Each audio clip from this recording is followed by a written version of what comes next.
The journey began at Churchill Downs. But it will be sovereignty! Then the tension mounted at Old Hilltop. Oh my goodness! Journalism! And now, the epic conclusion. 2 victors, 2 triumphs, head-to-head for the final jewel. It's the Belmont Stakes. As big as it gets in the sport of kings. A very special welcome in to this Belmont handicapping preview show. Simon Bray, Dubs Anderson, Ice Cold, Dave Weaver in the house. Gentlemen, from Secretariat's record-shattering run to thundering photo finishes, it's more than a race, it is a legacy, and this year it looks a little differently. Back at the distance of 1.25 miles, back at the Spa. Yeah, I think that evens the playing field a little bit, the 1.25 mile distance. I think the 1.5 miles, it kind of separates, it spreads the field out historically. The Belmont's been run actually 8 times at 1.25 miles, dating all the way back to 1891. Of course, with the renovations at Belmont, that's why we're at Saratoga. So I think it brings everybody together, Dave, and it's kind of a rematch of the Kentucky Derby. It's the Derby winner against the Preakness winner. And there's others as well that I think have a chance in this year's Belmont Stakes, but certainly everybody anticipating the showdown between Sovereignty and Journalism. There it is, FanDuel Racing in the socials ablaze. Is it all about Sovereignty, this year's winner of the Kentucky Derby? Will it be Journalism continuing to write that script amongst a field of 8, or could it be one of the new shooters onto the scene? Dave, it's been listed right around 40% for showers for Saturday afternoon. What are we expecting to see, and who could benefit from that? What else is new? It was kind of the same way going into the Derby, ended up with an off track. There was chance of rain in Preakness, ended up with a fast track. I think we're going to be okay. I think we're going to end up with a fast track. Simon, Sovereignty, got it done. Tough conditions. If we see the same again, rust versus rest? Yeah, I think so. Look, the Preakness, out of the last 14 run-ins of the Belmont, 12 of those winners have skipped the Preakness and gone on to win the Belmont. The only 2 that ran in the Preakness were American Pharaoh and Justify. They were Triple Crown winners. This is the next best setup without a Triple Crown. It's Journalism versus Sovereignty. I'm all Sovereignty. I think he's the horse to beat. They didn't even want to come to the Preakness or go to the Preakness. He's primed for this, and I think the 1.25 miles is perfect for him. Hot take, third jewel of the Triple Crown coming up this weekend. The next 30 minutes, it is going to move fast. Let's take a look at what we are jumping into for this very special handicapping preview show. The rematch has been confirmed. Journalism squaring off against Sovereignty. What can Chad Brown do for you? Looking for a 9th win in the Manhattan. We will jump into some of the other stakes action, of course, and it's a collision course between 2 of the superstars in the sport. Fierceness going against White Abarrio, and Sovereignty skips the Preakness. What do we make of that, Dave? You know, it's something that the players, the fans of this great sport wanted to see. Chasing that Triple Crown hasn't been done since 2018 in Justify, but what do we make of that decision from Mott and the team? Yeah, I think everybody always wants to see a Triple Crown chance at least, and that was never the intentions for Bill Mott, and that's okay. You know, it's his decision to say, is it too much for a horse to come back on 2 weeks rest? Is it too much for a horse to race 3 times in 5 weeks? Here's the thing. He said that Sovereignty is the type of horse that could have done it, but it just wasn't something they ever considered. Words from Bill Mott on Sovereignty. If there ever would have been a horse you could have tried the Triple Crown with, he might have been it. Big, sturdy, and came out good. There was no reason physically why we couldn't run in the Preakness. We had no excuse other than we didn't feel like it. The word Preakness, I don't think ever came up into our conversation. When you have a horse like that, you talk about a lot of things. Preakness was not one of them. What Triple Crown? Never heard of him if you ask Bill Mott. You believe that, Simon? I can't believe it. It never came up? I worked for Bill Mott. I have tremendous respect for him. Look, he doesn't... I think when he started with Cigar, he wasn't media savvy, didn't really like it, but that's one of the craziest quotes I've ever heard in sports. That's like a guy who's won 3 PGA tournaments and says, you know what, I'm going to skip the Masters. It never came into my mind. I'm just going to go straight to the U.S. Open.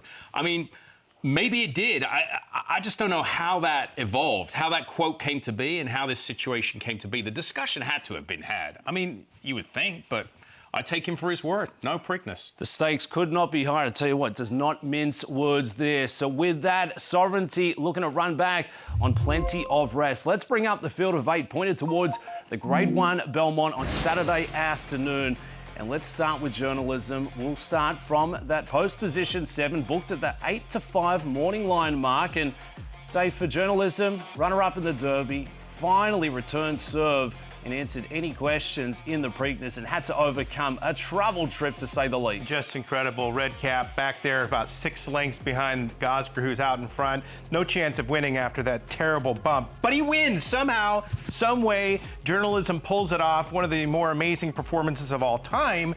But not only now, Simon, is he making his 3rd start in 5 weeks where Sovereignty's fresh, he's been physically, bumped hard in both the Derby at the start and there at the top of the stretch in the Preakness. How tough is it for a horse to overcome that sort of bump from a physical standpoint? Well, it's a lot. You never know what it's going to do to him, but he overcame it in the Derby, came back with a good effort in the Preakness. Look, he did it in the Santa Anita Derby. I think he's just, 3 starts in a row, yeah. Yeah, I mean, he's built like a WWE wrestler. I mean, he can take all the punches.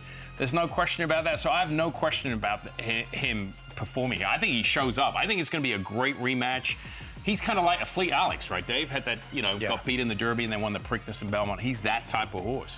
Simon, if you're sitting at the blackjack table and you keep hitting 21, you keep showing up with a big race, why not keep showing up? But at what point does it catch up with journalism? If you stack up the two side by side, very impressive race resumes. They look very similar on paper. Do you favour the rest from Sovereignty, or do you favour the hot hand at the table from journalism? Close call. Unfortunately, in blackjack, you take insurance, right? But we can't do that here. Do you take insurance? No. Living dangerously. You either do it or you don't, yeah. No, I don't take the insurance. But I'm going with the rest, not the rust. And I'm not saying journalism is going to get beat by far. He could win this race, but I just give the edge to Sovereignty. I think this was a planned attack by Belmont, skipping the Preakness. The horse had a hard race here, but he is built. And watching him in Kentucky following all winter, we covered it on the breakfast at the Kentucky Derby. This horse is still improving. There's still a ceiling. He's going to improve. He's going to run a better number than what he did in the Derby. What an impressive performance. That was the first Saturday in May. Junior Alvarado in the irons. Look at that, the celebrations as we now get set for the 3rd jewel of the Triple Crown. A couple of heavyweights squaring off. But Dave, what about some of the not so fresh faces, but new shooters taking aim for this one? Well, Sovereignty kind of really had everything go his way in the Derby. Never really ran into trouble. Perfect ride by Junior Alvarado, was up on the outside in the flow of the race. On the other hand, Baeza did not have things go well for him in the Kentucky Derby. He had the outside post with number 21, and you see journalism and Sovereignty starting to make their move with nobody in front of them. So look at all the momentum that they have. Baeza gets completely stopped here. He's trying to get in between horses, and he can't get through. So in the meantime, he's going to lose about 5 lengths to the top 2 finishers in here. And once he eventually works his way to the outside, he comes flying. He's lightly raced. He's on the improve. If you factor in the trouble, I think you could argue that he was the best horse on this day in the Kentucky Derby. And he was going by journalism. 1 step after the wire, he was in second, and he would have caught Sovereignty at some point also. I think Baeza is the horse to beat in the Belmont if he gets a clean trip. That's the wonderful thing about this puzzle, Simon. We potentially haven't seen the yes threat from Baeza with a step forward, maybe enough to overcome the big rivals. Look at this move, Simon. Yeah, I mean, he finished up nicely. There's no question about it. Sovereignty, when they turned for home, he was at the back of, he was behind journalism, and he was behind Baeza. I know he got a cleaner trip and he got first jump on him, but still. Look, I think it's going to be a lot closer than you think. The old gallop out, I'm not concerned about the gallop out. Let's take a look at the pedigree here for Baeza. Could things be trending in the right direction coming into Saturday's Belmont Stakes? I got it from my mama. Horses out of Puka to go on and win a Triple Crown race. We had the Magic of Mage back in 2023 taking out the Derby. We had Dornick last year taking out the Belmont. Could it be Baeza's turn? Simon. Unthinkable, Simon, to have a dam produce 3 straight Triple Crown, not Triple Crown winners, but horses that have won a leg of the Triple Crown in 3 consecutive years. Yeah, crazy. I mean, it's hard to fathom that as far as a broodmare. Usually you get a horse that the size 1, but to have, back-to-back, Mage, Dornock. And the interesting thing is Bill Mott trained Puka, so it all comes together here. Weather's a big factor. Some of the best in the sport are squaring off, and you know, for the hunch players out there who may be joining us, Baeza, namesake, where do we take Baeza from? Baeza, if you're a historian, you know, if you cover the sport and you've covered it a long time and a historian, then you know Braulio Baeza, one of the best jockeys of all time. He won the Belmont 3 times back in the 60s. He won the Kentucky Derby. He was inducted into the Racing Hall of Fame in 1976. He is a mainstay, that name, on the East Coast. You have to be a little older than you to know who he is, Dubs. Yeah, I'm still mid-20s, thereabouts. All right, let's take a look at some of the other contenders. You know, I think Rodriguez is absolutely live for this one. Comes in for trainer Bob Baffert. This is in the last effort, going back to the Wood Memorial for Hall of Famer Bob Baffert. Had a slight, I guess, bruise issue. Hits the sidelines, coming back bigger and better and faster. Could Rodriguez look to roll on? This would be the question for me, Simon. Is it too much to ask a horse to go a mile and a quarter against this type of a field, not having raced since the Wood? Was supposed to go in the Derby, couldn't do it. Was looking to go into the Preakness, ended up not entering because of the foot still. Is he, number one, is he good enough? Is he a good enough horse to win? Number two, can he do it off this layoff? Look, I'm not concerned about the layoff. When you look at the guy's name next to him, Bob Baffert, this is what he does. They run first time out, you know, like they've seen the racetrack 10 times. Off the layoff, it's not an issue. He beat Baeza by 7 lengths early on in his career. I know Baeza was a different animal there. I think he's going to be a real threat because of the tactical speed he has. He's going to get a challenge from Crudo. I might have liked him, you know what, a little better at 1.5 miles if this was run at the old Belmont Park, just because he could have got loose on the lead and maybe taken him gate to wire. Rodriguez has early speed. Crudo looks to be right there as well, but from the inside, it's the one. Hill Road sitting at 10-1 for trainer Chad Brown and showed a lot of improvement going back to this year's Peter Pan Stakes, Simon. Yeah, I mean, this is typical Chad Brown, right? He's kind of come in under the radar, lightly raced horse, got sent to him, and then they always wanted to put this horse on the dirt with the pedigree. Started off in Europe for Ammo Racing, big ownership group, and he put it all together in the Peter Pan. Historically, Peter Pan runners have done well in the Belmont, and I think, you know, he's going to put in a run. He needs to improve, there's no question about it, just on raw form lines. But he's got the right connections, and this is what Chad does. He kind of comes in under the radar in these types of races. That's a big late kick. Pratt is going to get off of him to ride Baeza, but you pick up Irad Ortiz Jr. Hill Road will be rolling late. Will it be in time? Certainly not losing anything there. Signs up from the inside. Let's talk about the pace scenario. Another early speed time. Crudo. We're watching back the Sir Barden Stakes, and this was the last effort back on the 17th of May. If we get the lead, watch out. It could be a forward-favouring course on Saturday. Yeah, I mean, the problem Crudo's got is Rodriguez, and the problem Rodriguez got is Crudo, right? They can't. Something's going to have to give. He ran on the undercard in the Subarton in the Silks of Bobby Flay.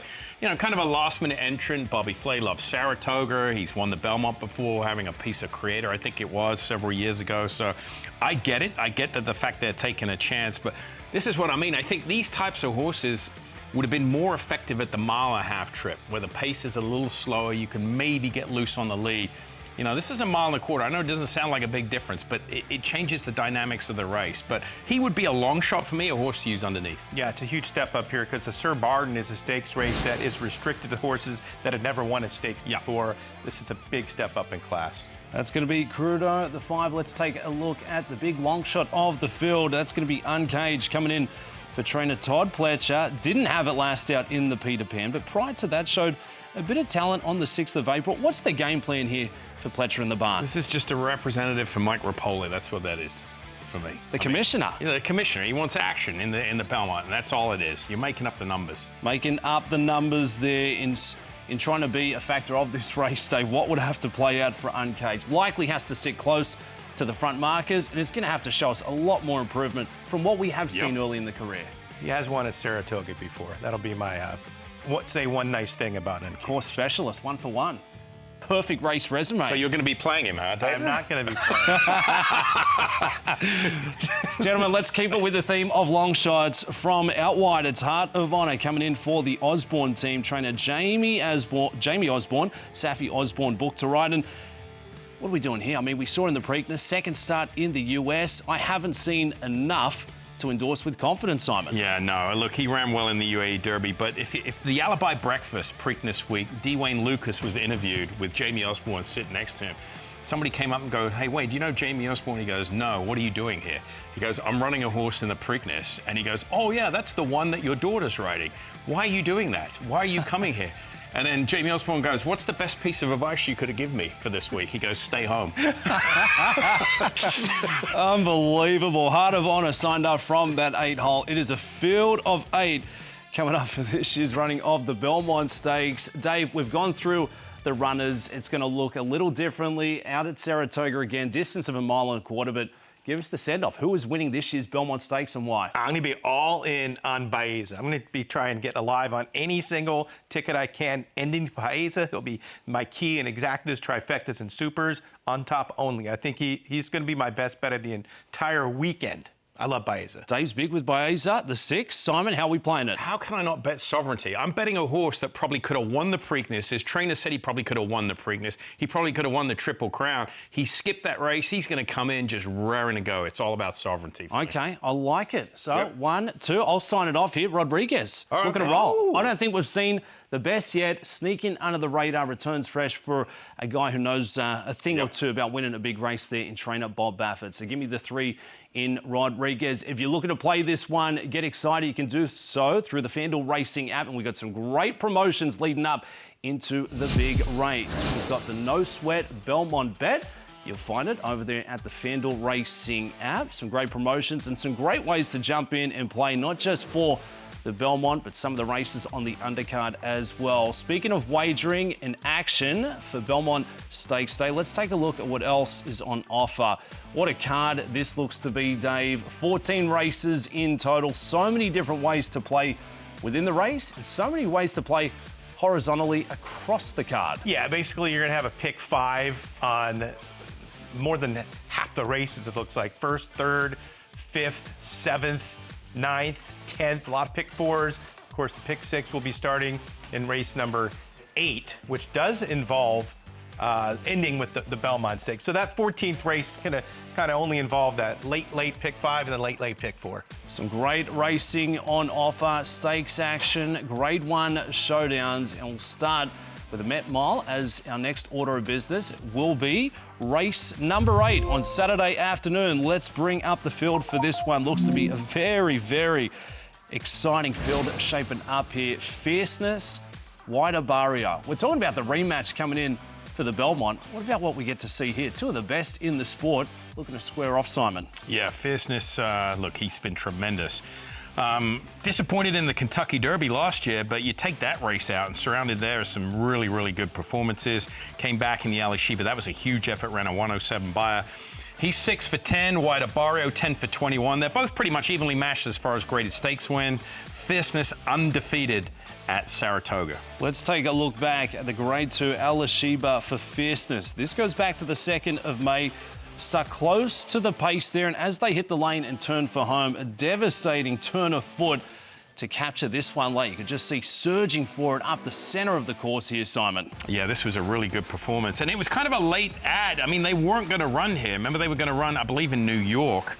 And then Mike Rapoli and Todd decided to come here, and this was a really good performance. Hall of Fame back in 3rd, so that was a great comeback race for a horse that hadn't raced in about 7 months. A trainer who's been having a good run of it of late, Safi Joseph, and they take the game on the road. Wider Barrier will start from the 2-hole. It's star pilot Irad Ortiz aboard, a winner of the Go Sapalasta, a winner of the Pegasus World Cup Invitational earlier this season, and Wider Barrier comes in red hot. Red hot. There's no question about it. He does have a win at Saratoga. He's been perfectly spotted. I think he does a little better with time between his races, and that's the case here, coming in for Safi and Irad, but I think he's going to have to step it up again. I mean, he beat Locked 2 starts back, who came back and franked that form in the Santa Anita Gold Cup.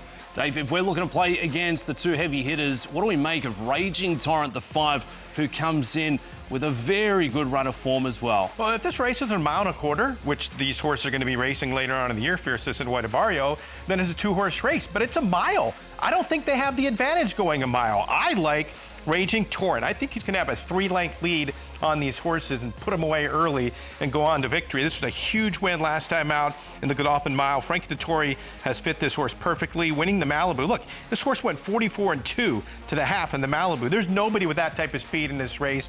I think Raging Torrent is actually the horse to catch and the horse to beat in the Met Mile. But let's talk about something that's very new here to the FanDuel Racing app, and that's this section that covers all the special wagers. So if you're looking for the 2-day events, actually later on today here, there's some Thursday, Friday stuff. But look when you scroll to the right, advanced wagering already available.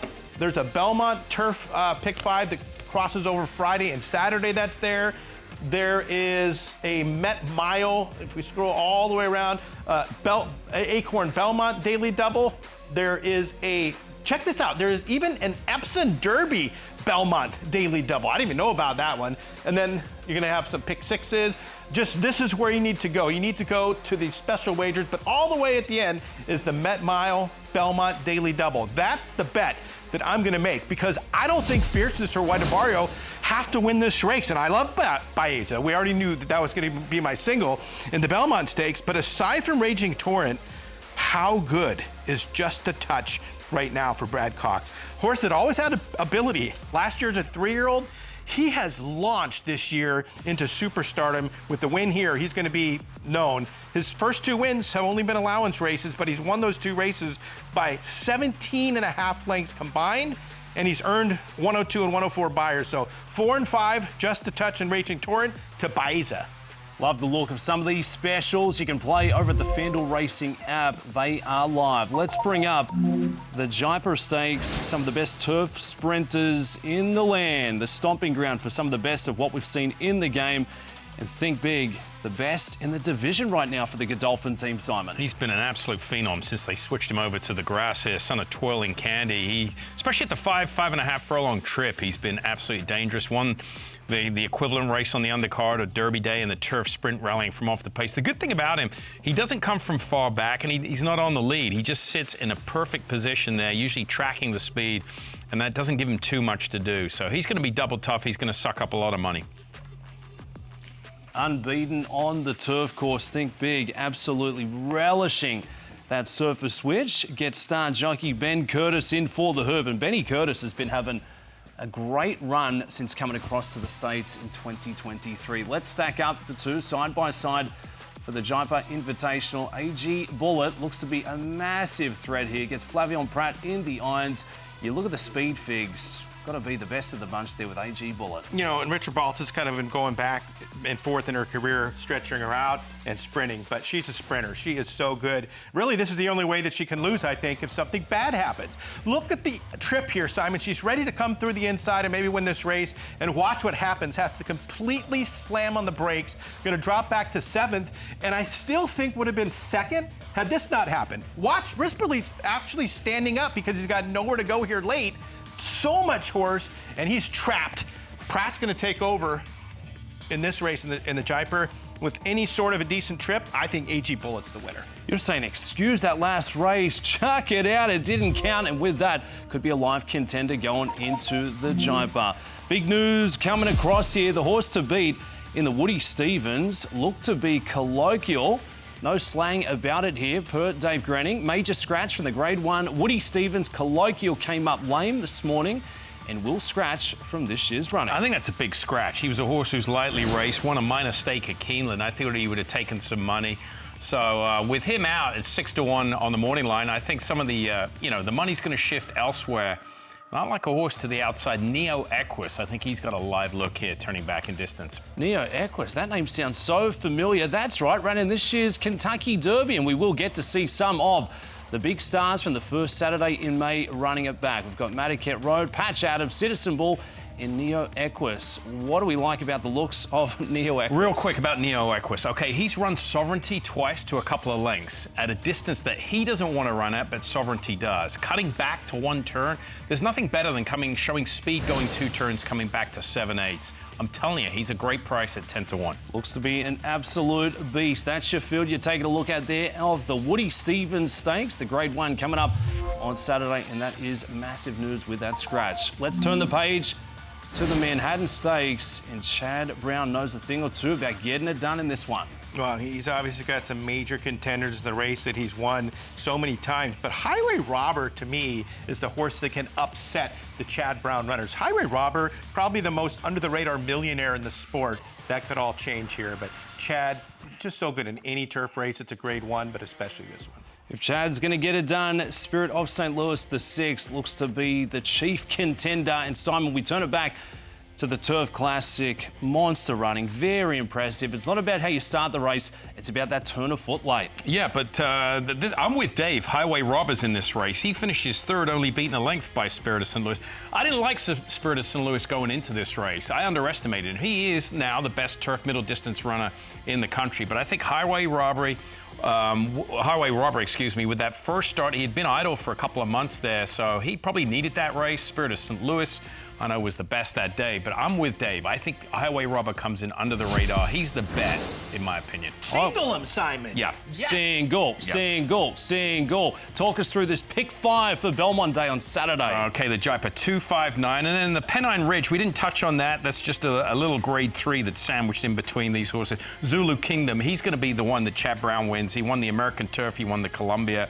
Then in the Manhattan, Highway Robber, one of my best bets on the afternoon. And then in the Belmont Stakes, I'm going to use a couple in there, all the major players to the outside, the inside. The 2, Sovereignty, obviously. The 5, Crudo would be my price play in there. And then the 6 and 7, Baeza and Journalism. Just $24 till you can play that in the FanDuel Racing app. For a measly $24, you can play the All Stakes pick 5. Compliments of Simon Bray. All right, I'm going to craft one up, gentlemen. You know I absolutely love the Superfecta, and we are taking aim at this year's Belmont Stakes. Is it the Derby champ? Is it the Preakness winner up on top? No, I don't think so. It is Rodriguez looking to roll and returning in fresh. Who's coming in for that second spot? Well, I've got the 6 and the 7 here. I do think Baez is going to run with a massive charge late. Journalism is far too good, knows how to find the way into the race and should be a factor late, but I do think all of this racing in the last 5 weeks could take a toll. And then we've got a couple of prices underneath here. The 2, 1 and 5. Crudo goes forward with that early speed. Tyres late. Hill Road comes with a big charge. And there it is. The 2. Why you got to confuse us with 2, 1, 5 instead of 1, 2, 5? Unbelievable. My mind is fried now. Are you playing it, Dave? Dollar Super? That'll be my favorite. For $6 to make a ton. New customers, no sweat first bet up to $500 could be coming back in your direction. Scan that QR code, head across to the FanDuel Racing app where you can play today. All right, that's it. Hopefully you've now got your angles, your opinions as we get set for the 3rd jewel of the Triple Crown. Simon Bray, it's been an absolute pleasure. Give us the send-off. On Monday morning, the big takeaway, the big storyline from this year's Belmont. It's going to be Sovereignty. It's going to be Sovereignty. He's going to win fairly impressively. I don't think it's going to be a head bobbing finish. I think he's going to win very impressively. Who's winning the running of this year's Belmont Stakes from Saratoga, Dave? There's a new sheriff in town, John Sheriffs. Baeza. Happy birthday, John, by the way. 80 years old, I think. Looking to go big. Sound off. Who's taking out the 3rd jewel of the Triple Crown? Dave, Simon, Dubsy, best of luck.